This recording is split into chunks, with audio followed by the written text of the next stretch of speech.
আড়াই মাস চেষ্টার পর দুর্ধর্ষ ও পেশাদার এক ভাড়াটে সন্ত্রাসীকে গ্রেফতারে সক্ষম হয়েছে চট্টগ্রামের পুলিশ। মাটি খুঁড়ে উদ্ধার হয়েছে অস্ত্র ও গুলি। চট্টগ্রামে গত কয়েক মাসে গুলি, হামলা, লুটপাটের একাধিক ঘটনা ঘটিয়ে পালিয়ে আত্মগোপন করেছিলেন বরগুনায়। কয়েক বছর আগে অস্ত্রসহ গ্রেফতার হয়েছিলেন তার স্ত্রীও। শ্রীলঙ্কা আবারও রপ্তানিতে শীর্ষে। গেল 23 আগস্ট পাহাড়তলী বাজারে ব্যবসায়ী হেলালের ডিমের আড়ত থেকে ৮০,০০০ টাকা লুট করার চিত্র ধরা পড়ে সিসি ক্যামেরায়। এ সময় ফাঁকা গুলি ছোঁড়ে আতঙ্ক ছড়ায় সশস্ত্র সন্ত্রাসীরা।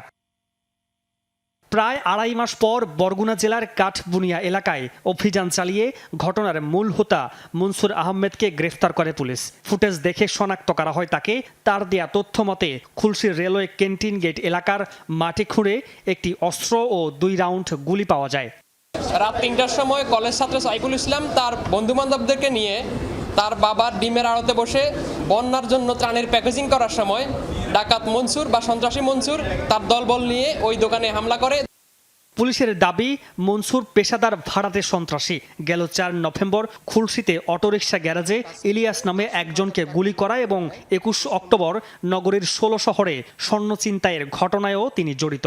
ডাকাত মনসুর বিভিন্ন সময়ে চাঁদাবাজি, ছিনতাই, হত্যাসহ বিভিন্ন ধরনের অপরাধমূলক কার্যক্রম করে ত্রাসের সৃষ্টি করেছিল।